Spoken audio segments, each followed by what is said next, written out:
another episode of Cinco Squad. What's going on, everyone? My name is Jonathan. With me are my boys Trey Day, Grandpa J, and Mike A. Fellas, how you doing tonight? Doing well. Stupendously alive. Hanging in there, kicking it. Yeah, I have an apartment. Mike has an apartment, got the keys Yay. officially. Party at Mike's house. Party at Mike's house. Seriously, there's room. There's plenty of room. We will put the address right here, so make sure No, you you will not by do that. on Saturday. It's going to be a raver. Nope, you're not. See, what you're not going to do is that. I feel like we're all exhausted this week. I mean, yeah, it's been a long week. It's been a long week, honestly. I mean, you especially, like, man, I'm running less than a half hour? Now. Yeah. Less than a half hour of sleep and still kicking right now. So, Jay, I know you had a long weekend. How was the meets and everything? Yeah, it went well. Luckily, we had no weather delays, so we're in and out. A little bit of a smaller meet because the politics down here is real right now in swimming, so I kind of felt bad for the host. You're supposed to have first dibs on if you have a calendar event, and they contacted the host and said, hey, another team wants to do a meet, which was a very last-minute pop-up. What do you say? And they're like, no, we don't want that to happen. And they were like, oh, well, we're still going to probably have them do it. So he's like, why'd you call me in the first place? But unfortunately for them, I think that cut the participation down. For us, it was okay because it shortened the afternoon session. So instead of me getting out there at 4, I was out there by 2:30. But the kids did okay, man. We had a couple qualifiers, some very happy kids who've been trying for a while to make their championship qualifying time. So we gravy. And the marathon. Congratulations to them. Yes, sir. You got a couple more months, and then it slows down for real. But yeah, I mean, I feel like sports is starting to slow right down. Like we're getting to the end of the year. I said it last week and the week before, and it's just kind of sad. I mean, like I always get kind of like upset when like the NBA finals and NHL finals or Stanley Cup playoffs like come to an end because it's like we don't get as much games every night. So. That's why it's always nice to watch these games. The Heat right now are winning or losing 29-27 in the second quarter. But Trey, how was your week going? That's cool. Good basketball. Just enjoying it while we got it. Like you said, not too much longer left for basketball, hockey, baseball will be here, but it's by itself. So enjoying it while we have all of our sports for now. Yeah, for real. It'll ramp back up in a few months. I think we need that break, which is actually kind of funny because it's like we all need a break from sports. I feel like that like July to mid-August is kind of like a good like dwindle down where you catch up on shows and stuff. No days off.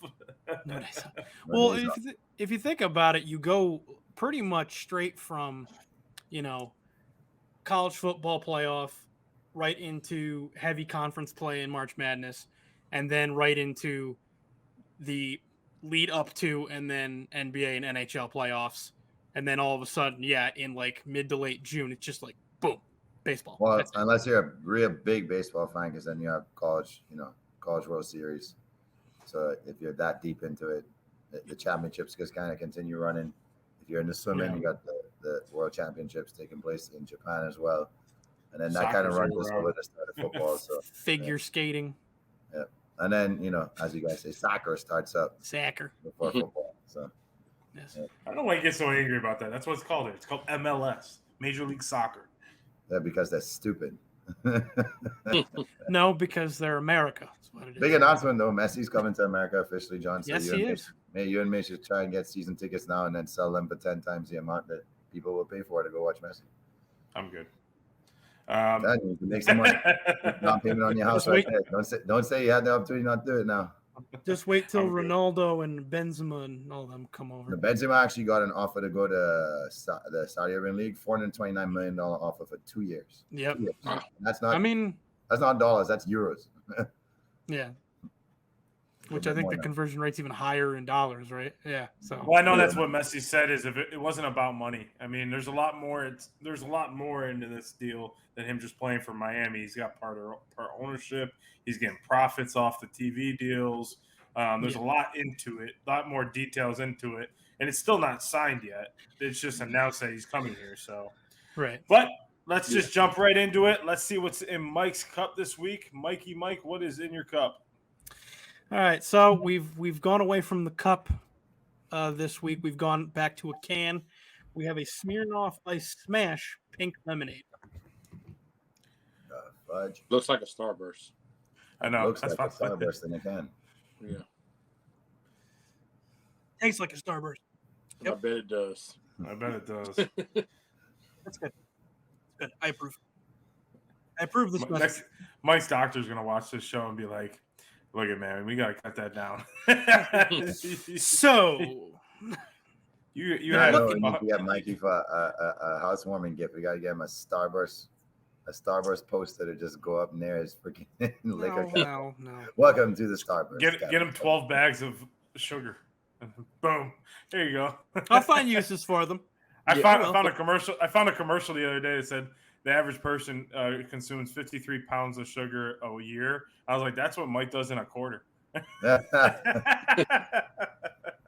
I am anything but Just the in his average alcohol person. drinks. Yeah, let alone any candy or snacks I eat. Yeah, Snacks. really. I'm a But Swiss roll fan. so Jamie, how was your bets last week? Well, if it wasn't for a pretty abysmal showing by every person on the Heat other than Bam Adebayo, I probably would have at least been 4-1, but we ended up 3-2 because the Heat decided not to show up for game 1. And weird, right? Because I thought because it wasn't a tough game 7, I figured that they didn't really have to battle their way into that finals. Kind of felt like everybody took the fourth quarter off in Boston and they were kind of already settling down. So, Trey, good call. I got 5 for you. You can go double or nothing. You can go double or nothing on Friday if you want. So Okay, double or nothing. All right, so here's what we have for the week this week. Basketball and hockey are now in their dying phases, and we only have a couple games left, so I still have to hold on to what I can. So depending on what happens tonight, doesn't really matter. I do think Denver pulls through, but regardless, I think Miami is going to win game 4 no matter what.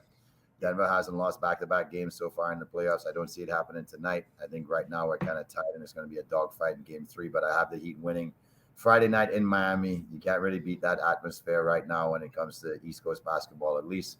So I got Miami on Friday at home on Friday night. And then I think that Florida is due a win at this point. Like I told you guys, goals galore. If the Panthers can't keep up with Vegas, I said it from the get-go of the series. If they can't do that, it's going to be a short series. But I do think the one glowing thing going for the Panthers right now is they got Bobrovsky back in goal tomorrow night. He's confirmed. I think he's going to have himself a big game and show up. So I actually have Florida winning that game tomorrow night. And then I'm going to kind of mix it up here. I told you guys last week that Man City is going to come through and win the treble. So Man City all the way against Inter Milan. Here are my 2 curveballs for the weekend that I normally don't go with these sports, but I'm gonna run this weekend and go a little bit of a different route.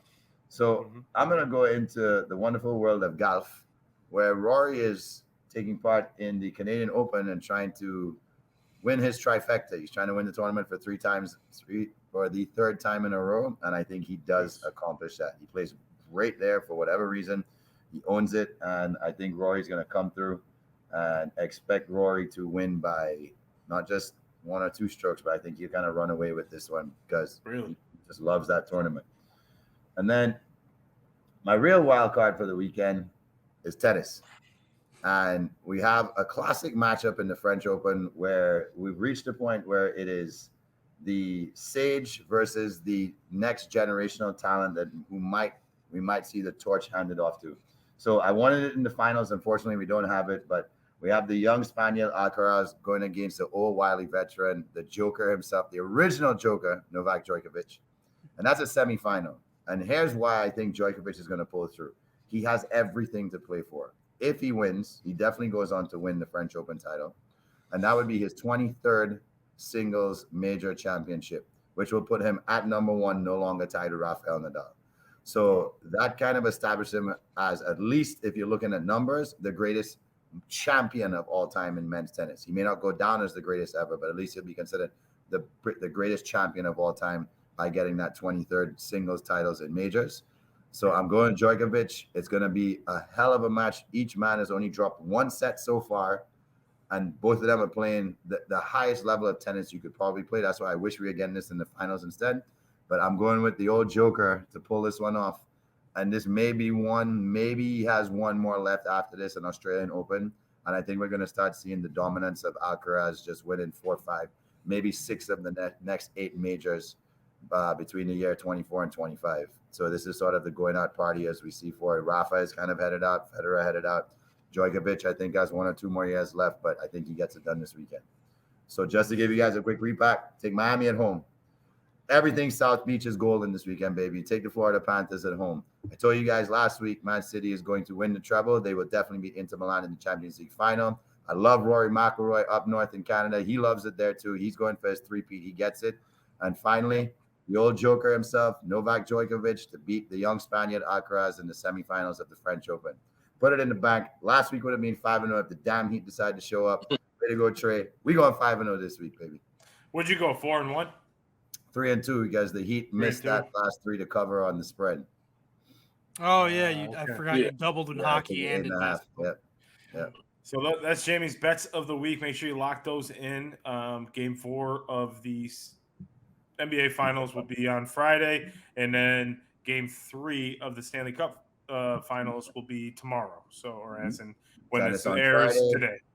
That is on Friday. Champions League on Saturday, and then Rory all weekend long. Yeah, Rory. I mean, Sunday? Question mark.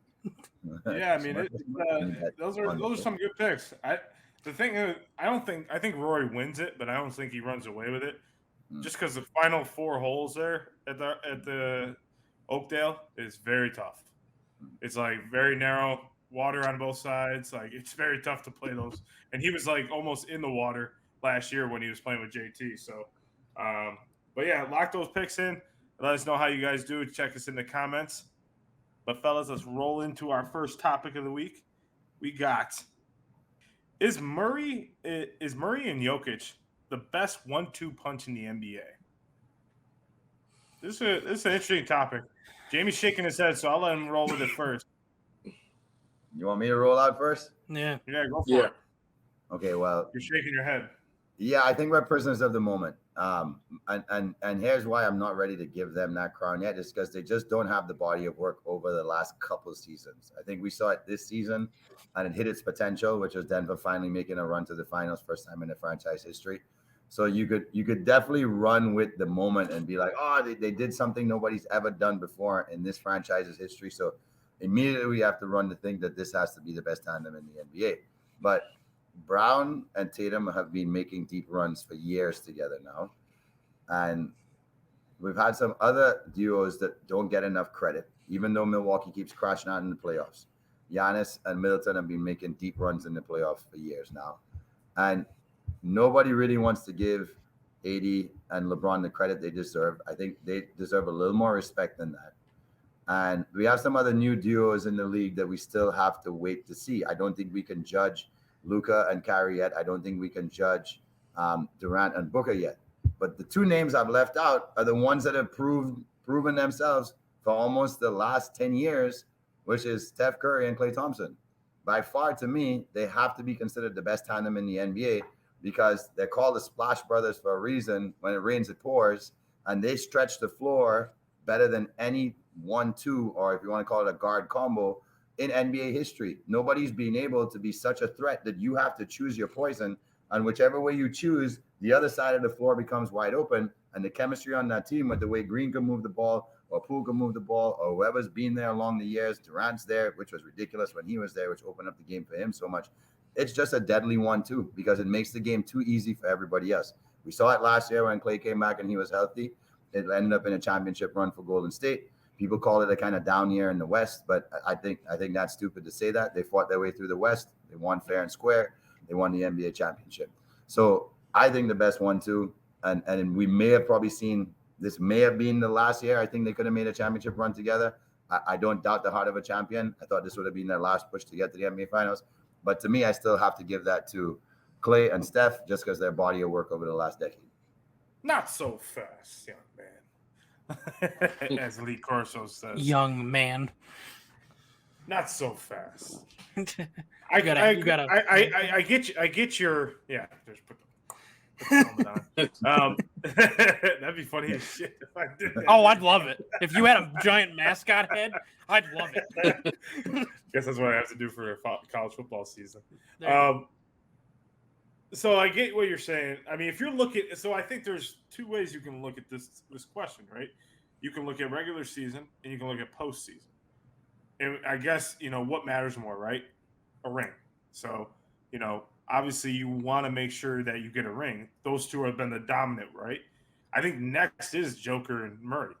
I think when they've been on the court together, it's been a very dangerous tandem. And I'm watching it now, and I don't watch a lot of NBA during the regular season, but I see them in the playoffs. And when Murray went out last year, that was a huge loss for Denver. It was like their second piece was missing, and like Jokic just couldn't figure things out. So I think those two duo, they bounce off each other. You can't say Luka and Kyrie. They've only had 20 games together. You can't say KD and Devin Booker. They've only had 6 games together. You can't say LeBron and AD. They've only had 4 games together. No, You can't say Detlef Schrempf and Clyde Yeah, Drexler. They've never played together. But don't talk about my main man right now in a bad light. But John, here's the thing. But with AD, like I get the AD and LeBron because they won a title, right? And you think, okay, they should have been, right? But the problem is I think it was a few years too short, too late, in my opinion. AD has gotten older and has gotten a lot more injuries. LeBron, for the first time in his career, we've seen him break down, and we're seeing him breaking down now. So I think other than Steph and Clay, you have to give it to Jokic and Murray because they've been the most consistent regular season team. Denver's been over the last 5 years one of the best teams, if not the best team in the West. So I would give it to. How can you say in the last 5 years Denver's been the best team in the West and Golden State has been to 3 of the 5 last finals? Remember, Murray hasn't played in the last 2. I'm saying they've been the number 1 seed. I'm saying not the best team. I'm saying they've been the best team going into the playoffs. So that means something, right? So how is that? How does that? Because to an extent, right? But Murray wasn't right. there. That best combo. They didn't get the number 1 seed the other year because of Murray. Murray was out. Same thing. Yeah, and same thing. That's my point, though. Like the years that he is in, they are a contender, and I'm not for sure what they were ranked in 2021, 2020, those years. But I think the Lakers were 1 in the West at that time. They should have been. But my point is, when they're on the floor together, they're a dominant duo. And when you take that piece away, and I think this question means more when you take that key piece away, it kind of hinders the other person, right? When Clay wasn't with Steph, you saw that. They didn't even make the playoffs. That's what I'm saying. That right. Has to be more impactful. That 1-2 combo goes from no playoffs to championship. So that's why. Right, and that's why I said you got to look at it 2 different ways: regular season or playoffs. And obviously, the playoffs mean more because you're talking about championships, right? You want to win a championship. That means more. They have 4 together. So obviously those 2 are going to be above anybody we're talking about right now. So, Trey, what's your thoughts? Well, I'm not living in the past. So, Clay isn't what he used to be. So, in current day, they were the best combo. But I wouldn't say that in current day because I think Clay has slipped off a lot with defense and things such as that. Plus, next year's version of the Warriors is probably going to look a lot different. So, I wouldn't necessarily take them. Tatum and Brown, y'all see my videos. Y'all know how I felt about them. I actually like both of those guys, but Brown can't even dribble right now. So we'll excuse them. Mine, and I know everybody's going to disagree here, but I see what's coming here. Chris Paul's got cut. Devin Booker's about to handle this ball, and it is KD and it is Devin Booker. Mm-hmm. Booker became better with assists the last couple of years once you kind of had Chris Paul out the way. Kevin Durant, before he got hurt when he was still in Brooklyn, he was still playing All-NBA, possibly NBA MVP level basketball. So there's no reason for me to think that he won't once they come back. Remember, they went out there dropping crazy numbers, the 2 of them, when they were playing against Denver. Nobody could do anything with them. They didn't lose because of those 2. They lost because they didn't have any depth, which they can now clear up because Chris Paul is out the way. They lost because DeAndre Ayton has basically had his heart taken since they were in the NBA Finals. They lost because Monty Williams started to lose the team. Now, going forward next year, I would expect, when you look at Booker and Durant, they're the combo that I think undoubtedly people will say is at least top 15, if not top 10, each one of the players. I don't think you can say that undoubtedly. Even though Murray's balling, how many of y'all would put Murray in y'all top 15 right now? Top 15, like top 15 players in the league or position player? No, just top 15 in the league, any position. Because I think Booker and Durant, you would say that. I don't think most people, when you really step back, are going to necessarily say about Murray, even though Murray's balling, will really go back to the board. Murray gets in by default because John Morant won't be eligible to play next season. But you're saying D Book and Durant eventually, because we've seen a small sample portion of them playing together being dominant. So you're saying when they get a good team around them, those two 1-2 combo is going to be elite if they get an 82 game season. You're saying your prediction for the future is going to be D Book and Durant. I say it right now because when we did see them together, they were great. The team wasn't the best. Just because you got the best 1-2 combo don't mean you're going to win the NBA championship. Denver has the most well-rounded roster. They have a better roster than those two. But I'm still taking those two as a combo over the Nuggets combo when it's all said and done there. I think. What about Giannis? Sorry, go ahead. You said what about Giannis? What about Giannis and Chris Middleton? That's what I was wondering. Middleton may not even be there next year. I was going to say Middleton's probably leaving. Yeah, Middleton's probably leaving, and this year Middleton was out most of the year. It was pretty shaky. Honestly, if you look at the Bucks, their best combo to me is really Giannis and Drew. If anything, I would consider that the 1-2 punch because Drew is at least taking somebody's backcourt mate out. But the other thing I like about Durant with Booker is Booker's defense has gotten better, and it gets underrated. Kevin Durant can check 5 positions. You can't say that about, like, Jamal Murray is still a liability at times. They play great team defense. KCP checks the best player there. Jokic still at times a liability. Those two are really good defenders, and they play great offensively. So I think if we're going on a 2 combo, because imagine those two dudes when they get their pick and roll together. They're both mid-range killers. They both can shoot the 3. Both go to the free throw line. We've seen Durant handle the ball in tight games when it's key moments. We've seen the Suns give and delegate more to Devin Booker. So I say, to me, it's the Suns when it's all said and done. They lost because Denver has a better roster, not because they have a better 1-2 punch. Jokic may be the best player in the league, but a 1-2 punch, those two are the best 1-2 punch. Yeah, I see Devin Booker. I agree in their firepower. I just don't know how many games we see them together for is my biggest fear to get excited about it. So I'm with you where I do think they're the most deadly combo. I don't know if I could proclaim you to be the best until you show me that you are the best. That's kind of where I'm judging off of that. I know they can. I guess you could say the same about Steph and Clay, though. You could say the same thing about Steph and Clay, though. They've been dealing with injuries over the last few years too, where it's really not been. They haven't really been on the court. We have the body of work. Like we have a body of work well over. But you're saying right now, though, and a couple of games. Yeah, the best tandem in the league right now to me is still the two of them when they're on. Right, so and we got a sample. We got a big tease with KD and Booker in Game 2, I think, or Game 3 of the end of the series against Denver, where they scored 91 or something like that. Trey. Yeah, something crazy like. Yeah, it was a crazy combo that you just don't see anymore in the NBA. So the firepower potential is unheard of for the two of them, and yes, it will be exciting basketball. But I still judge 1-2 like tandems can make the rest of the team better despite your depth. They still make everybody better, and your teams can still win tight games. Your team can still win because you're the best 1-2 combo. Yeah, I mean, D-Book, I said it earlier a few episodes ago that he was the most underrated player in the playoffs this year.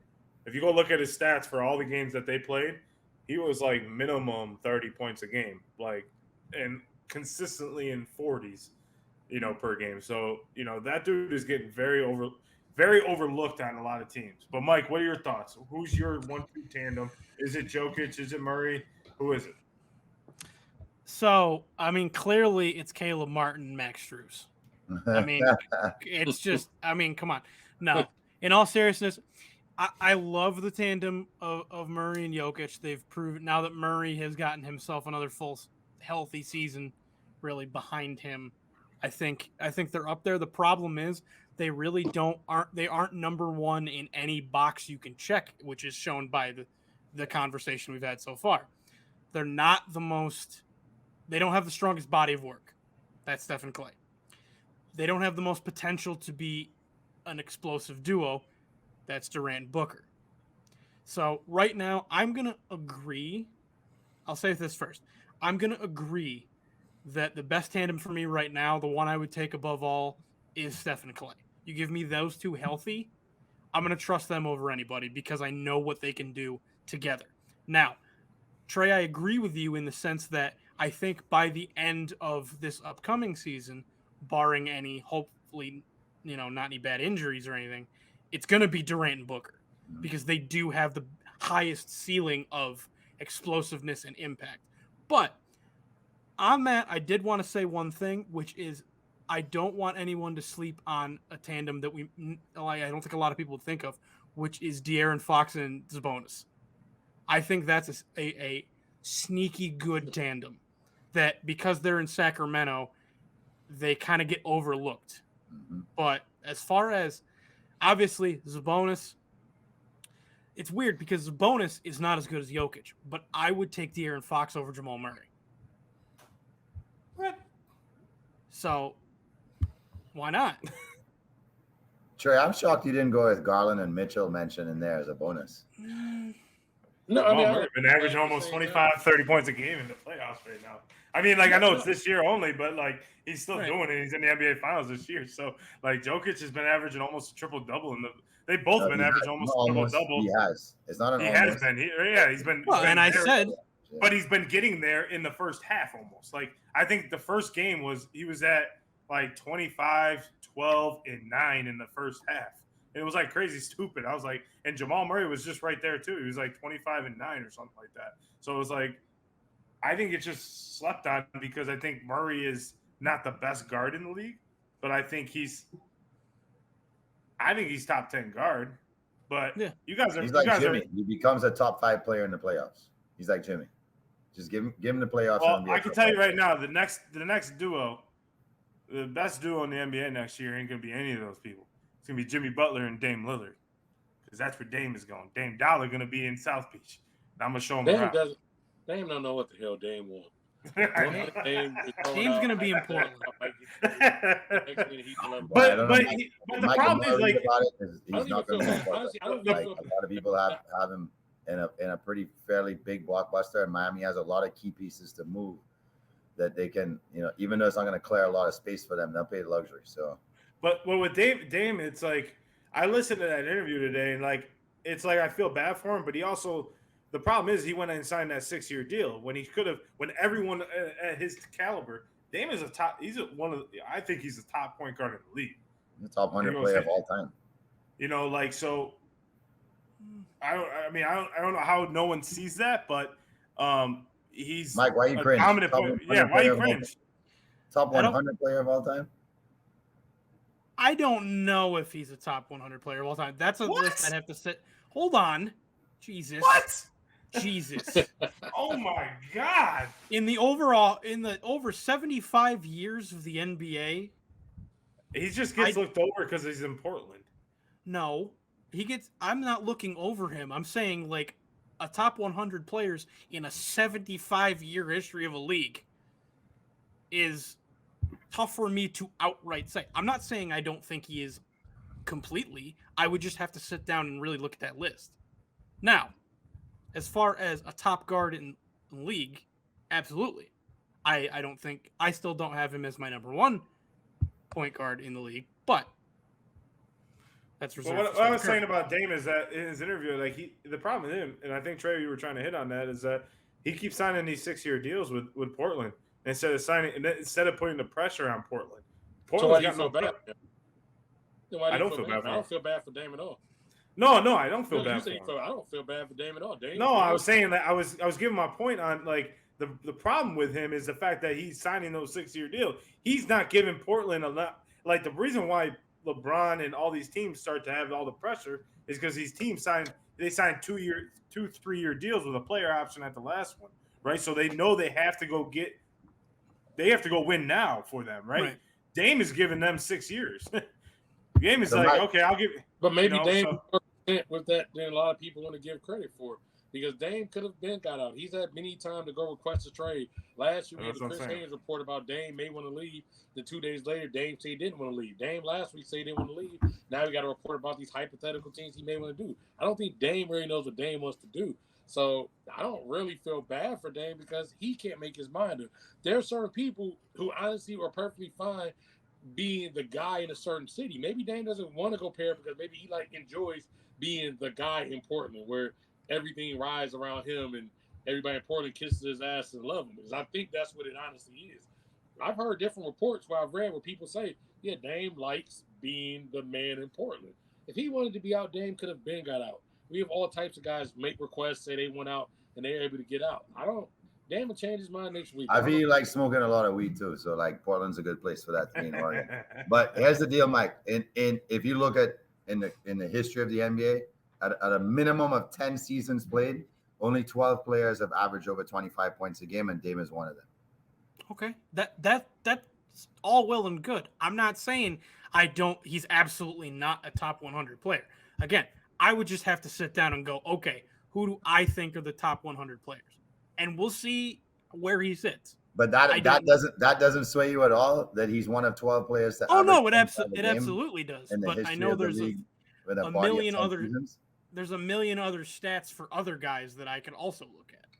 So to me, where does he sit? Definitely judge the impact of the NBA as who could put the ball in the basket, because that's what wins games, right? I understand that, but John Stockton wasn't an all-time scorer, but he's the all-time assist leader. So yeah, you create baskets. I mean, same thing as important. Yeah, I agree. I'm just saying. I think he probably is top 100, but I can't say like, oh, I know he's top 100 outright. I hear you. What they hear you. So yeah, but by the way, I think Dame either wants to leave Portland or he wants them to trade third pick. Yeah. For in a package for a star. That's what the decision. He literally just said in an interview they hope they go get either one of the top picks.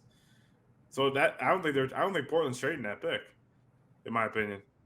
I don't think they're trading that pick at all. Like because it's one or two things, right? Like in an interview that Dame was talking about, he was basically saying that he wants to see what the franchise does here going into this year, and then but he goes, and then the guy pushed him in the corner because he kept asking him a question: "Where do you want to play? Where do you want to play? Where do you want to play?" He's like, "Well, obviously, like why wouldn't you want to go play in Miami?" And now it's like blown up everywhere, where people like take it out of context. But that guy asked him a question like 3 or 4 times, and he was just like, "Fine, I'll answer." Like type of thing. If they get a third team, and they swap with Charlotte because they think Charlotte is going to take Scoot, and they can make that move when they gamble and say, "Hey, we'll take Scoot as we're going to gamble on him and see if he could be our franchise player." I think Portland might make that kind of move because they're at the point now where they just have to really throw all their cards on the table and roll the dice, because that franchise ain't going anywhere in the West right now. Like they're on that 8-9 brink, and you ain't winning a championship in the West as an 8-9. Like the Heat were on 1 last year as an 8. That's an anomaly, but they definitely just have to roll the dice and see what happens. And I think something like that could possibly move him if they can get that third team. Yeah, we'll see what happens in the offseason. There's a lot of movement going on right now, especially with Chris Paul being waived here about 2 hours ago. That'll be interesting. But as the NBA Finals comes to halftime, brought up a good topic of ours of should sports in general go away from halftimes in general? Mike, throw it up to you. No, but I'll add a little caveat to that, which is that I'm okay with there being halftimes, but make them shorter. I don't like the length of halftimes. I like halftimes because it gives an opportunity to take a breath from, especially during the playoffs, breath from exciting action, and gives the players some time to freshen up and be able to play at their best as the game continues. But I feel like halftimes in general in sports are too longer. They're too long. They don't need to be any longer. Like we got, especially when we hit the playoffs, I feel like halftimes feel like they're damn near half an hour. And I feel like you don't need that. So my answer to that is, as a roundabout thing, keep halftimes, but make them shorter. Well, to your point, Mike, they are a half hour. The only reason why I know is because I just looked over and it said, like, went to halftime, it said 30 on the shot clock. So, like, it's winding down from halftime. So I looked back. Well, so point proven. Point proven. Trey, make what's like your 10 thoughts? minutes. Make him 10 minutes. And this was brought up from the one and only Jeff Van Gundy. He mentioned that they want to get rid of halftime. What are your thoughts? I mean, you grow up all pretty much your whole life, until you get to high school, not having halftimes. Do you think it's necessary? No, you don't really. I mean, at the most 5 minutes. That's all you really need. Because at the end of the day, and even Dame, because we talked about him earlier, even he said, "Hey, I don't know if I really need it." The point Van Gundy even says to coaches, a lot of the halftime is them going there saying, "Play harder," or "You're doing a great job," and they come right back out there. A lot of times, your good adjustments, especially when you get into like the NBA or the NHL, these ones with series, they happen game to game. That's where you make the biggest adjustments. But a lot of time, even if you look at halftime, when the guys come back out, they re-warm up again. They have to shoot around 5 minutes. I was already warmed up. I was just out here. Sometimes you may make a team go cold by actually taking that break. So I would cut it really down to about 5 minutes because I don't really think, other than going to the bathroom and a whole bunch of corporate stuff, we need Taylor Swift to come out and sing and do all that type of cute stuff. Get a I drink. don't really know how much any of these guys are really benefiting off of halftime because do we really see these extra strong adjustments from the coaches only at halftime, or the good coaches making adjustments during the game? Because I can make an adjustment at halftime, and they switch it. A good coach is going to make an adjustment the first time out, and boom, now everything you just did at halftime is null and void. So, I think 5 minutes at the most. Go take a quick bathroom break, come back out. Let's get it in. Let's get right to the point. Well, here's one point, and I'm going to go to a different sport, not different sport, but different conference and collegiate and college basketball. And I can't remember what announcer was. I think it was Jay Billis or whatnot. And they were talking about how, I can't believe any of these coaches use their timeouts ever, because you get 6 media timeouts all the way up until the 4-minute mark. And, I understand, but like, if you can't play for 4 minutes straight, then like, what's going on? Like, then why are you playing Division I? Why are you playing? And the same with the NBA. They have media timeouts at the, they start 12 minutes. They, 8 minutes, 4 minutes. They have them at those media timeouts. So it's like you get those rests, and those media timeouts are like 5 minutes as it is, 5-10 minutes. So in my head, I'm thinking, why do you got to do that? And you notice it more in college as it is. When teams go to the locker room in college halftimes are a lot longer than pros, if you notice it. And you notice, I get so upset sometimes with Syracuse is they'll go to the halftime and they'll be just knocking down threes, and they'll just be on a hot streak. And all of a sudden they come back out and they can't hit the broadside of a barn. And I know it's all about money, right? It's all about, trying to, put all these different shows and whatnot out there. But I don't know. I think you can get away with doing that, but having like a 5 to 10 minute little break, maybe someone go to the back, get their ankle retaped, those type of things, come back out for the second half. I don't believe in the whole Super Bowl halftime. And realistically, I don't watch the Super Bowl halftime. I go and that's when I eat. That's when I pour another drink. I go to the bathroom. Like this year, I was like, I went and laid down for 10 minutes because I was walking back and forth this year because my team was in it. So for me, like I don't see it as a benefit for the players, because I feel like you come out like the Eagles went into halftime really like on a hot streak, came out cold as shit, and then Kansas City came back. So did it really benefit them? Right. Jay. So I'm going to take a whole different spin on this, because the question wasn't, should we take halftime out for the benefit of the players? It was just, should we just take halftime out, period? So I think we're forgetting about one of the more important elements of the idea of sports, and that's to create an entertaining platform for the audience. Without the audience, there's really no pro sports. Without an interest, there's no sustenance of the sport. So to quote the great Jackie Moon, we're going to light firecrackers. All right. And Jackie Moon from Semi-Pro proved that halftime entertainment, which is a great movie, adds much more value than people just showing up for a game, because you give them a moment halfway through the game that whether the game is shit or not, you could reignite their interest, and people can make adjustments. We've seen that happen. Teams have come out, the home team, I mean, like, hey, we can't do this in front of our own fans. And you've seen teams come out in the third quarter and completely change the complexity of the game. And now at distance, some greatest mascots of all time to me, Benny the Bull, in the 90s days, Benny was one of the funniest characters on TV at halftime. And then you have the Phoenix Suns gorilla mascot. Now you're saying the Denver mascot's making $500,000 a year, high entertainment. We have the dunk teams that are coming out there doing crazy shit. It's, to me, there has to be a moment where, and this, I think this comes from the baseball adage, where fans need to eat and drink and be entertained, right? Like that's what kind of baseball went off of because of the pace of the game. Other sports had to realize how to do that. So they had to incorporate some sort of halftime where people can get up and get their food and get their drink and re-engage and feel a little bit drunk, feel a little bit good. Now you've eaten, now you're not so miserable. So let's do this all over again for another half. It's a necessity. because the reason why you open the stadium in the first place is not to play the game only. It's to bring people in so they can enjoy the quality of your game and the quality of your product. So I like the halftime thing. I especially Red Panda. That lady's pretty amazing, going around on a unicycle, kicking up plates, bouncing on her head. I mean, we're talking about some crazy skill right there. And I mean this in the best of ways, because if you guys have ever tried to ride a unicycle, in 1.5 seconds, you'll be on your ass. Okay. So for someone to do what she does, it's beyond amazing to me that she has that sort of skill. So I don't need to do that. I'll pass. My boy, but give me half they time. do that every time in between timeouts. If you had an NBA game between every timeout, the mascots out there throwing stuff. We already got that all throughout the game.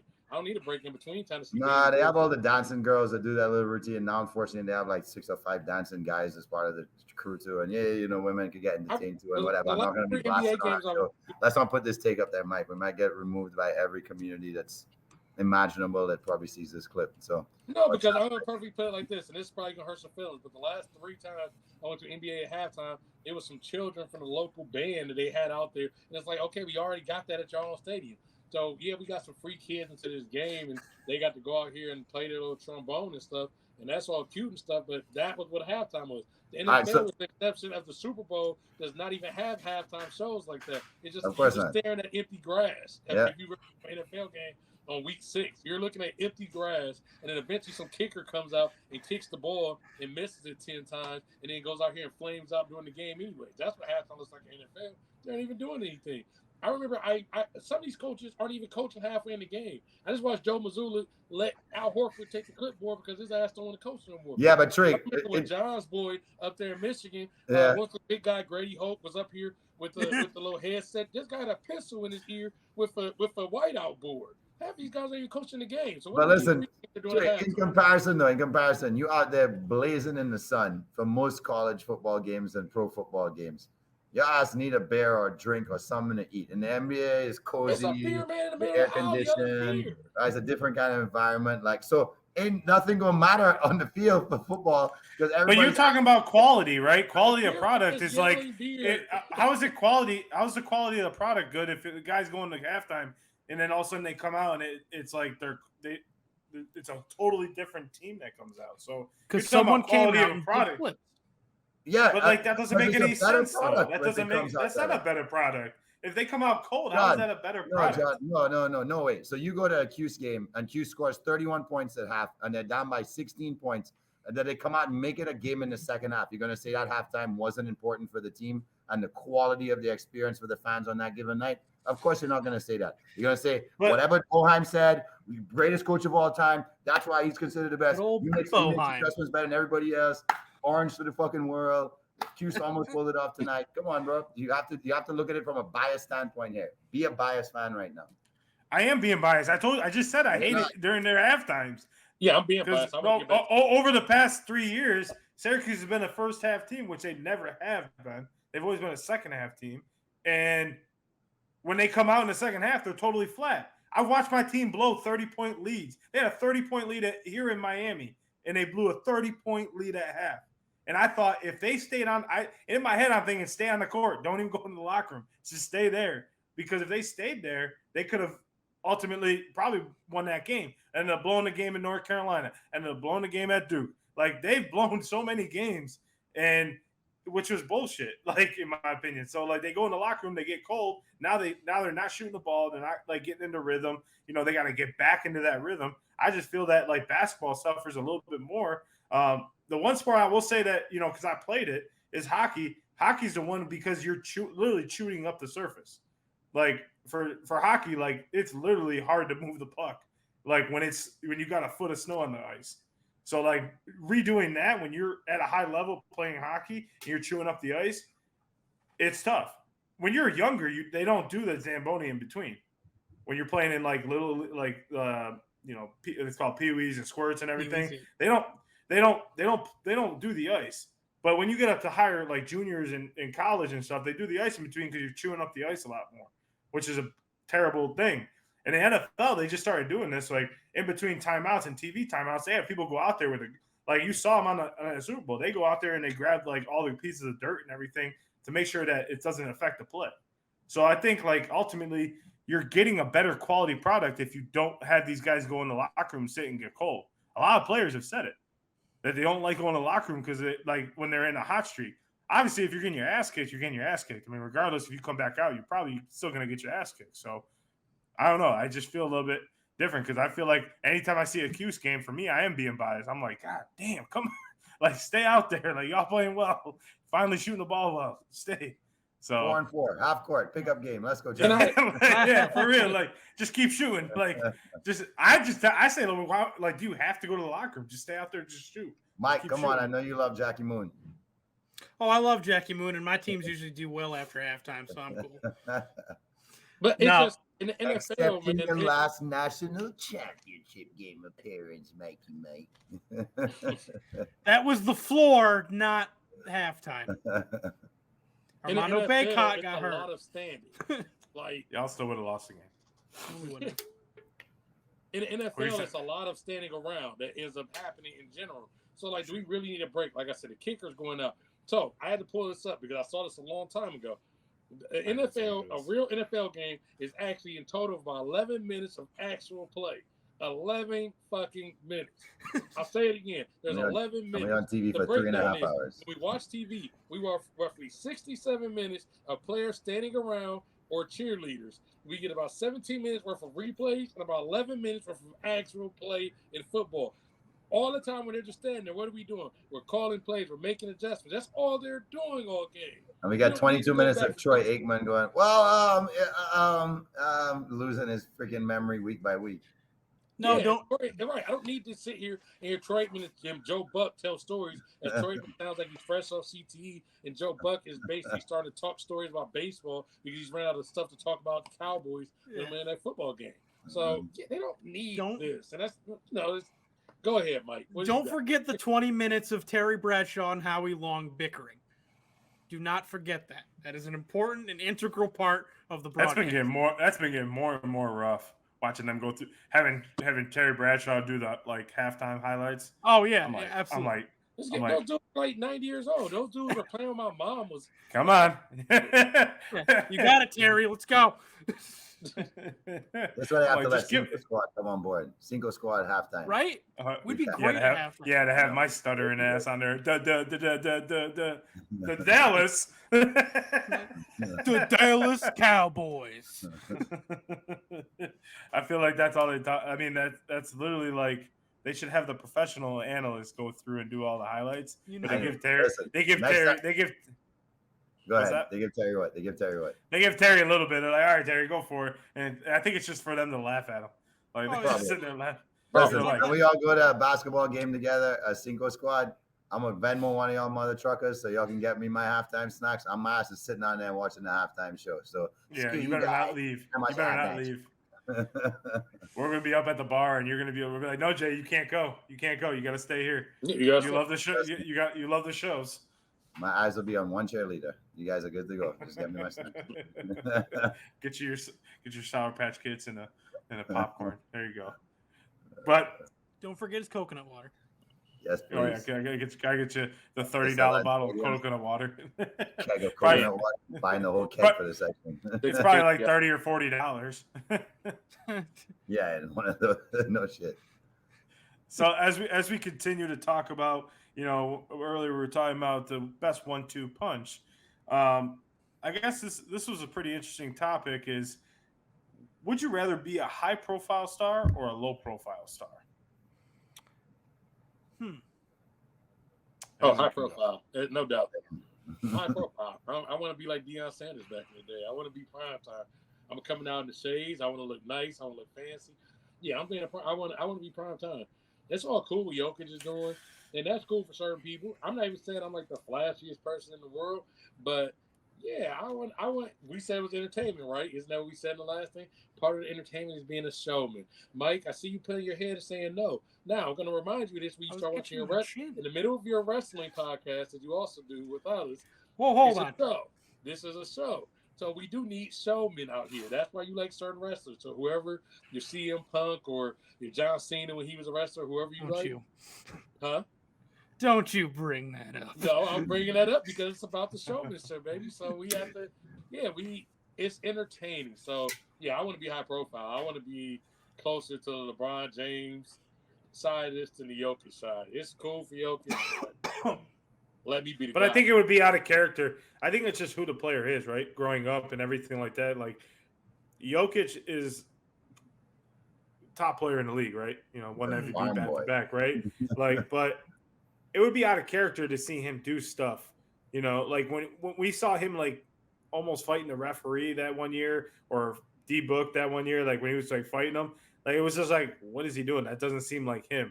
So it's Right. like that's like out of character. But I think we put as fans, we put these players into these categories of low profile, high profile. Like, as for instance, Dame Lillard, in a sense, would be a low profile star right now because of everyone that's ahead of him in the sense of like profile, high profile, like money, those type of things. Because that's what we think about money, right? Flash and everything like that. Dame keeps it on the low side, right?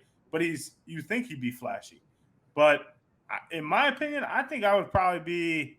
And I went back and forth because at first I was like, no, because as a hockey player, I was always just like, I piss people off so much because like dudes would be talking shit to me the whole time when I was taking the center, the face off, and I would just sit there and just like smile at them and just like look at them, and then they just be like bah, bah, bah, bah, bah, in my ear, and I'm just like just smiling to them right. the whole time, and it pissed them off so much. So I think I would be a high profile star easily.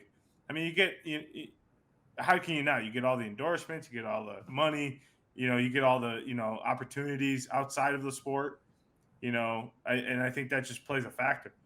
And of course, I mean, I'll be a top player in the league. Of course, Jamie, Aren't you are what? No matter what, if you're a star, I guess the thing what I would say is like if you're Jokic, you're a 7 foot. Every time you walk out the room, they're gonna be like, "Oh, that's Nikola Jokic." You can try to be low profile. There's no such thing as low profile. So you either lean into it or you can try to fake it. But I mean, if we all walk in the airport right now, we see this big 7 foot guy, we're gonna be like, "Oh, is that dude in the NBA?" We just making assumptions. Ain't no low profile, especially for certain sports like the NBA guy. You might be able to blend in baseball or something. I think Mike Trout could walk in many areas of the USA and nobody would know who Mike Trout is. But at the same time, I guess I wouldn't want to be Mike Trout. I would want to be Ken Griffey Jr. Just looking back at my childhood. Well, it's something that you and I talked about back when we worked at Disney. Is Drew Brees was at Disney when we were there because I think they won the Super Bowl. No, they didn't win the Super Bowl that year. No, he was there.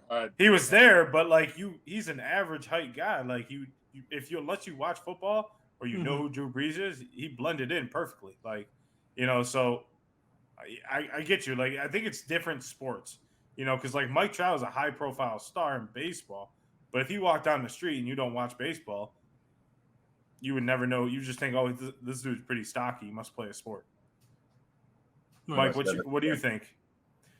So I personally, being real, because I kind of went back and forth. I'd love to be like high profile, flashy, all that. But being true to myself, just like you said, it depends on the player and depends on the person. I mean, anybody that really knows me, I mean, you guys know, like I'm outside of this, I'm a fairly quiet person. Like I don't really, motherfucker. I'm I wear nothing but gold chains, sunglasses. All you do is brag about freaking Stump The Squad every week going on. Yeah. Well, that's on the show. Right? I don't talk about it outside of the show. Mike's a high profile star in Cinco Squad. On Stump The Squad, I am the what's in Mike's cup? Star. Come on, man. What's in Mike's cup? Everybody wants to know what's in Mike's call to the bullpen. Like, yeah, my call to the bullpen. Man. Exactly. No, but like just being true and real to myself as a person. Like I think I would fit best into being a low profile star in the sense of, yeah, like you get the endorsements and you speak when necessary, but I'm just the type of person that's like and maybe also it would be that if I envision myself as a star, if I were to be a star player anywhere, it would be as a baseball player. Like I'd want it to be as a baseball player, and so I would be very much the guy that just like, walks out onto the field for BP. Gives a little wave to the fans, a little smile, take some pictures, maybe sign some autographs, but very much keep my head down, take care of my business, got my headphones in, just, jamming or whatever. I think so being real to me, like I said, I think it would be low profile just because that's just the type of person I am. But I also wanted to point out that there are certain guys that you can't help but be high profile stars, whether they want to be or not. your LeBrons, your Connor Shaquille O'Neal. McDavids, Shaquille O'Neal. Shaquille O'Neal. Right. Like that's Shaq. Like everybody knows Shaq. Right. In baseball, Shohei Ohtani, honestly, because there's just so much buzz around him. No matter where he goes, he can't help but, and he's actually not an outspoken dude. Like he's quiet. Now it could be because like language barrier stuff like that still, but there's just media follows him wherever, so he can't. Not the shitty part is he speaks perfect English.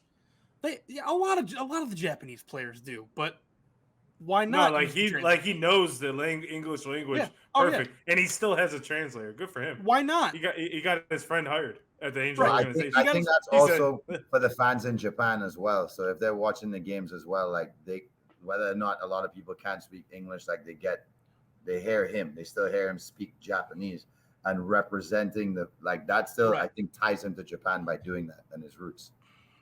All right, Jamie, what about you? Man, I grew up a big Penny fan, so like seeing Little Penny and like having your own puppet and Chris Rock is the voice, and attack wood, y'all, it's all good, y'all. Like that was the greatest shit in the world to me. Like I loved that. I was like, God damn, if I could be a pro athlete and have a puppet, and Tyra Banks comes and chills with my puppet, not even me, and my puppet has more notoriety than me, I've made it. Like if my personality could create a puppet personality that has more game than me, come on, I must be one of the highest profile athletes on the earth. But I love the idea of what you said, John, is that it has to match the personality. So Penny was kind of humble, so they had to create an alter ego to kind of bring out that high profile side to him because they wouldn't get that out of him. At the same time, you have a Charles Barkley in the league who's more outspoken and a Dennis Rodman who's more flamboyant than anybody else. And the cameras follow them because they're always news. They're always flash. They always have the next best take. They're these high profile stars that either by image or by voice really give you what you want, especially as a media mogul where you're looking for that next soundbite that's going to really capture the attention of everybody who's reading your article in the day. It was more reading at the time than posting. So I love the idea of, as a kid, when I wanted to be a pro athlete, I'm like, I'd love to be a high profile athlete. More because for me, being more humble as an individual is how much of an impact I could have made because of that. Like how many people I could have influenced in the right way, or companies to sway things by making deals with me to make sure, money and different things are going in different areas in said community I live in or stuff like that. But, one of the greatest high profile athletes of all time that I feel that all of us really forget about, and this is kind of going a little bit back early on, was Magic Johnson. I mean, if you look at the comparison of Magic Johnson compared to Larry Bird, like you said, John, Larry Bird's a farmer boy from Indiana. His early cons commercials were like, bro, this is not for you. You know what I mean? Right. And you have Magic on the other side, big smile, teeth glowing. The camera loved him, and I think that's when we really saw things turning around. Like I said, they really saved the NBA in a sense because their image and likeness, but they turned things around, I think, and seeing how bright Magic looked on the camera, I think other people got enamored by that because it was never really like that. Commercials weren't really about the player, right? It was about the product, and it became about. He was like the only. He was the only player that could always talk about himself in the third person. So everyone loves Magic. Come on now. Yep. Now, Jamie, I have a question for you. So, out of the three of us, you went to the highest stage of sports, which was the Olympics. So answer me this: like, you were pretty much, I wouldn't high profile star, but like your the way your personality is very outgoing, very. Boom, boom, which got you a lot of like opportunities everywhere else. Do you think you could have done more with that, like in that sense, with swimming or in the Olympics and stuff like that? And don't take that wrong. I'm just asking. No, 100%. Yeah, I think I could have used it for more positive, at least in my country for sure, because I was probably considered more high profile in my country because people knew me as an Olympic athlete. They knew me as an Olympic swimmer. So that definitely gave me a lot of opportunities to do a lot of media stuff because I was a trusted source. I did Olympic coverage for 2 Olympics, and that was from different islands that own the media rights to broadcast a Caribbean broadcast of the Olympics. And because of my success as a swimmer, that really came about because of that. I definitely think I could have used it in a more positive way to probably. I mean, I being a coach, I fought for the right things when it came to swimming, which was I was trying to get as many kids in it to help save lives. But I probably could have used it in more ways to be a more confident individual when I came here. Because here I kind of just felt like a small fish, and I didn't feel like that big fish anymore. As opposed to bringing that big personality over here, it took me a while to kind of come out of my shell. I think if I had done that a little bit faster, I probably would have been able to have more opportunity to use that for positive as well here. So yeah, great question. Yeah, I know that for a fact. And Trey played in the NFL. If everyone knows, he had a 13-year career. No, sure. Yeah. Him and Ted Ginn. Trey was a top athlete in Cleveland and Ohio, right? Yeah, I did a little bit of ball in my day. A little. Come on, show that flash. Come on now, you gotta show that flash. High profile. Come on, high profile. I'm like current day Magic Johnson. I'm low profile, just behind the screen. But if we're gonna choose one player of all time to be the flashiest, the most high profile, the most vocal, is it Dion over everybody? I don't know. Are we saying the most flashy or just like the most flashy, most vocal, most high profile? T.O. Where like right off the bat, don't matter if you don't know the sport, you know the personality, you know the face. Yeah, it's got to be Dion. I mean, Dion. He played 2 sports, but like everyone knew him around everywhere. Like right, him or T.O. But I would say him because he came first. Like it was him then T.O. So what about Randy I would say Moss? Dion. Randy Moss. Nah. What about John McEnroe? Yeah, I mean, if we're expanding outside of the major floor. No, he was pretty. You don't know who John I McEnroe wasn't going to say that. I know who he is. I just never seen him play. My answer actually. That's what I mean. You don't need to see them play. Like you know that you don't even need to know how good they were as an athlete. You know them because they're a household name. No, I know from Mr. Deeds. Mine would have been Ali, actually. Ali? Yeah. Actually, yeah. Ali's the mouth. Like as soon as you see him, he starts talking, the way he walks, he carries himself. He's a big dude. You can see in the stature of him that if Ali wanted to play other sports, he could have been good at something. He's the greatest rapper of all time. I swear that's where rap came from, was Ali's lyrics. Yeah, he's rapping before rap's a thing. And honestly, I mean, if you're looking at Ali, I agree that it's Ali, but also consideration later on to Tyson. I mean, he didn't talk as much as Ali did, which I think is what puts Ali over the top. But as far as notoriety, like in the 90s, I think he was more known for biting the guy's ear off. Yeah, animal. Yeah, for the wrong reason. Being an animal. Reason. But you know what? Not every high profile star's profile is because of a good thing. Yeah, that's true. That's true. That's a good point. I mean, I just say Dion because anytime I think about Flash and pizzazz and everything like that, that was Dion all day. And like then the guy after that was even in baseball too, right? Like baseball hated it, but he was that guy in baseball. He would do dances and stuff like that. But it was girls and gold chains.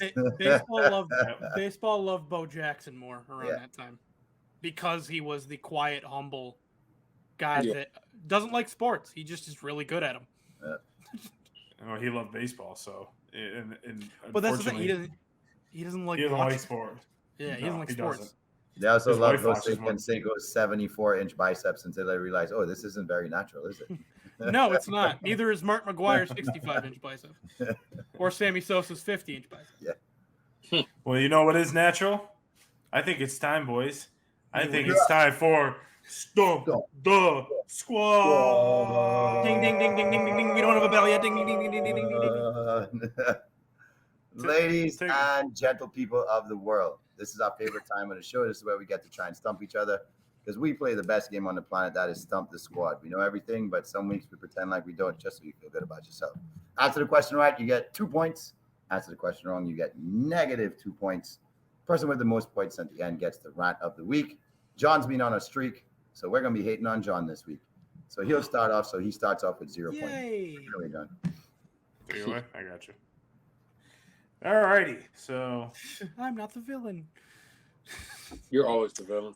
I understand. You guys this might be an easy one. I was having trouble getting a question this week. But which former ABA team by name was the first to win an NBA championship?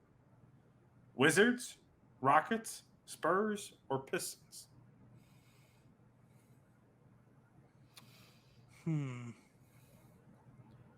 Let's see, because Spurs. I feel like that's a tricky one because you would think it's the Bad Boy Pistons, But were they the Pistons? Wizards. Jamie says Wizards. Mike? Spurs. Mike says Spurs. Okay, Mike says Spurs. I have successfully stumped Jamie. It is the San Antonio Spurs. The Wizards were the Bullets when they won. I don't know that answer. If they They won. were the Bullets. ABA. So what were the Pistons? Because they had won early. So The Pistons weren't ABA. Neither were the Rockets. Let's see. they won Because Trey asked last week Last about week, the Rockets Nuggets question. Last week. and stated during the question that the Houston Rockets were already in the NBA. The Houston Rockets are in the NBA. The Nuggets were the Denver Rockets. So by process of thank you for that, Trey, because by process of elimination. All right, Mike, you're next. Wow. I completely misunderstood. Game over, boys. 78-62 Denver. Just an update. Spoiler. Okay, speaking of the NBA, since we were talking earlier, guys, about 1-2 punches. And so now I have a question about 1-2 punches. Since the 2000-2001 season, what combo had the most assists to scores in a single season? Just one season? In one season. Okay. And this is from 2000 on. 2001, okay. So has the most combo what? Most combo assists to scores. So I will name, during the answers, I will first name the assister and then the scorer. Since the year 2000. Since the 2000, you're right, since the year 2000, the 2001 season. Okay. Okay, go for it. A, Chris Paul to Blake Griffin in 2015. B, Steve Nash to Amari Stoudemire in 2008. C, Russell Westbrook to Kevin Durant in 2011. Or D, Sam Cassell to Kevin Garnett in 2004. Ooh. I can repeat if necessary. You don't have to repeat. I don't have to repeat. That's a great question. Thank you. Chris Paul is the bait. I'm gonna go Steve Nash. I'm gonna go Steve Nash. Amari. Yeah, I was going to ask Amari. It was the most high octane offense. The reason why I'm not going to go there is because there were other scorers on the team. So I think that Garnett was kind of on Lonely Island, and Cassell had a career year that year. So I'm going Cassell Garnett. Okay, so we have 2 Nash to Amari and 1 Cassell to Garnett, correct? Mm-hmm. Mm-hmm. This week, I have successfully stumped The squad. Jamie. Damn It is Steve Nash to Amari Stoudemire. In It's 2008, Yeah. 282 assists. Second, actually, was Russell Westbrook to Kevin Garnett in 2011, who had 279. I mean Kevin Durant. Kevin, did I say Garnett? Yeah. Sorry, I got 2 Kevins I was- wrong. Yes, I was Durant. like, when did they play together? I'm sitting there I mean, going through my head. it's obvious because of the way Dan Antonio ran the offense. That ball was out of his hand in 4 seconds of the shot clock. So that was definitely. That was the NBA. obvious spot to go. Oddly enough, Jamie, because I thought that was a great option too, but they're in the top 10. Cassell to Garnett, no 4s in the top 10, but it's 10. Okay. It was weird. I thought they'd be higher. You got to remember, Sprewell handled the ball some for that team too, so it wasn't That's always true.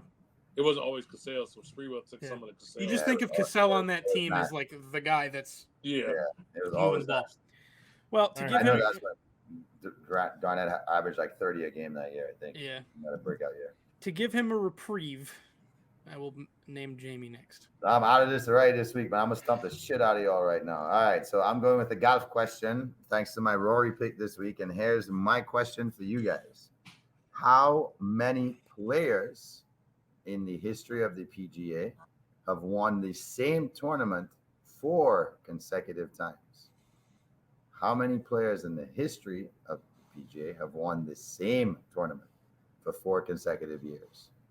Is it 2, 3, 5, or 6? 3. How many? 2. How many players? 5. 2, 3, 5, or 6. So John, you're 2.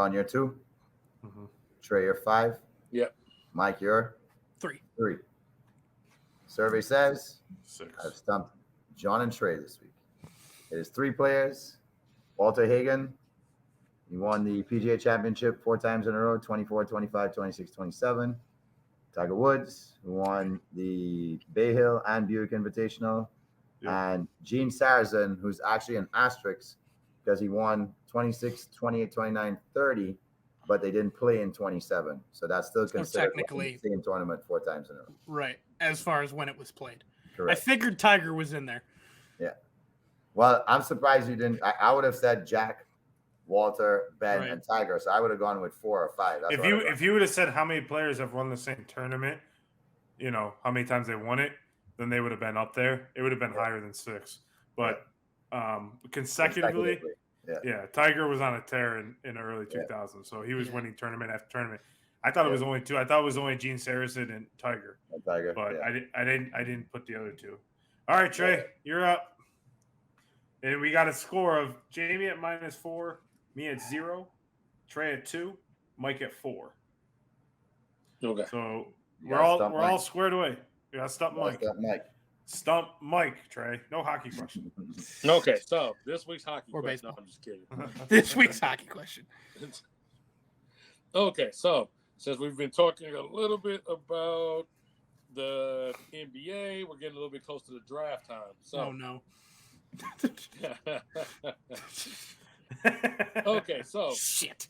in the NBA, just like any other sport, they have expansion drafts. When a new team comes in, we've heard a lot of expansion talk about potential expansion teams. With that being said, there was a gentleman by the name of Arvid Kramer. Arvid Kramer was the only player to be drafted in 2 expansion drafts and never played for either of the 2 teams. Which 2 teams drafted him in an expansion draft in the NBA?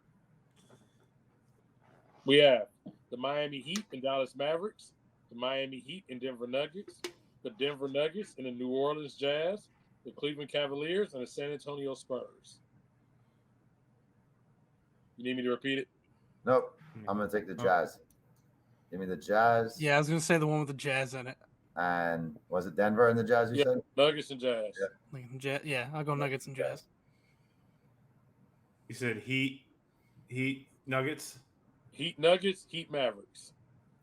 Gee, I can't imagine why this question came up. Nuggets, Jazz, and finally the 4th one. I think it's Heat. Heat and Nuggets. Cavs, and who was the 4th option? And Cavs and Spurs. I don't know, but knowing Trey being such a homer, who knows? Might have a little Cavs. Maybe. I think it's Heat Nuggets. So this week, I have successfully stumped the squad. Ooh. Oh. Is it Cavs? The answer is actually the Heat and the Mavericks. Oh, damn it. Yeah, it's actually Heat and Mavericks. I do the Cavs next. I knew everybody was going to probably be throwing I am on a slump. I knew the Jazz like was a month in a row. I can't get one question right. Uh-oh.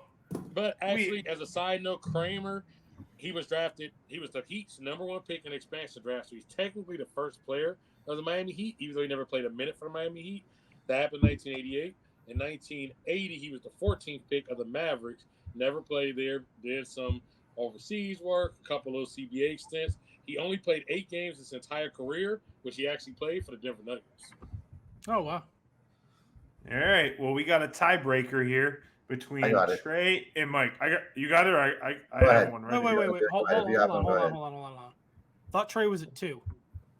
He was, but he didn't get it wrong. You got -2. Oh, right. You're right. Yeah, -2. Okay, my math is off. All right. So, Kareem Abdul-Jabbar took the Milwaukee Bucks to their first finals in franchise history in 1970 to 1971. How many points did he average in the finals? Shit ain't fair. No, that's not what I asked. I'm not a Bucks fan. I'm not Kareem's Lakers history. So it's going to be a shot in the dark regardless.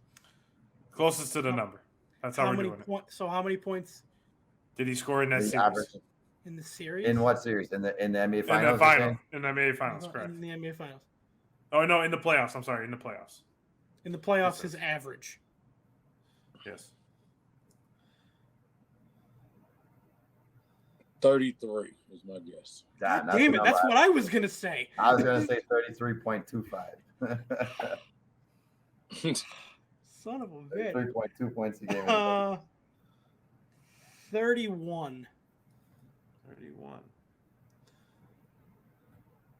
You locking that in, both of you? And the winner Yeah. is. And the winner is dun, da, da, da, Mike. Yes. Was it I got 28? a basketball question. He averaged 26.6 points Oh. per game, had 17 rebounds per game. Jesus. Cheat code. And then Julius Erving was drafted that next year for the 72 Bucks, but ended up in the ABA. What a dynasty that might have been. Was he with the Nets or the Sixers? Sixers. Huh? Sixers. Okay, cool. All right, Mike, your rant of the week. My rant of the week. I'm actually going to take it a little bit away from sports in general and take it to the land of hockey, but something that's unfortunately been going on there. I wanted to take the rant of the week to send out, my support and thoughts and prayers and everything to those affected by the Canadian wildfires that are raging on in Eastern Canada right now. We've seen the effects of just the smoke alone up here in the Northeast. It's been hazy and smoky and smells like a campfire and just orange. And it's looked like the friggin' apocalypse up here. So I can't imagine what they're going through there. So I just wanted to, shed some light on that and tell everybody we're thinking of you, support you. Hopefully, they'll be able to stop it and put them out soon, and everybody can get back to, a sense of normalcy. But just kind of wanted to put that out there because it's not looking very good up there right now for them. So hopefully that'll come to an end soon.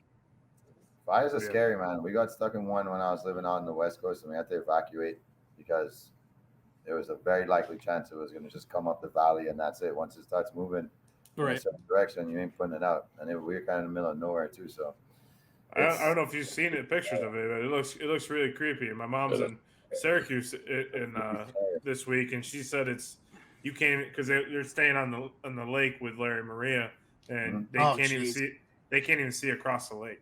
We used to wear masks when we had to go in and do certain work, and we used to when we went outside to do stuff. I definitely wore because we had clear goggles as well. I covered up my face with everything when we went out. You couldn't go outside for longer than a minute and not cough. It was horrible. Our air quality broke 300 today. Yeah. The highest you can get is 500, and so right now we're even here, let alone up in Canada, here in the Northeast, we're in a state of if you're asthmatic or have heart issues or respiratory issues, just don't go outside because your lungs and nose and mouth and everything will just immediately start to burn, I guess. Luckily, I'm very thankful that I'm not in that situation, but anybody that is, please be careful. Yeah. Be careful and stay inside and stay safe and watch some sports. Exactly. You got some good sports on, so watch those. Right. Well, fellas, any final thoughts on the week before we head into our weekend? Yes.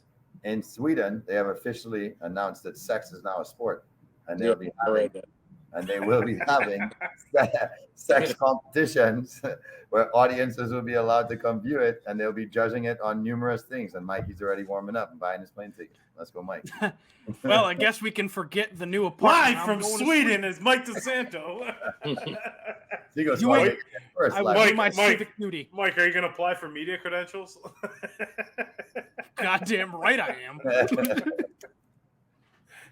What sport? What team do you cover? What teams are there? You don't want to go in the post game locker room with that. Could be rough. So tell me, can you at least put on a towel? Shout out to Jamie for always bringing us the across the pond. Jamie across the pond. That's what we're gonna call that. That's the next segment. Jamie across the pond. Well, yeah, I mean, we got a lot of good sports. We got the finals, Stanley Cup finals, RBC Heritage Open, RBC Canadian Open. Baseball's still continuing. Make sure you guys tune in. We got all our socials. We'll put it here at the bottom. Make sure you go like and subscribe everywhere. And we appreciate everybody tuning in. We'll see you here next week for episode 63 of Cinco Squad. See you next week, guys.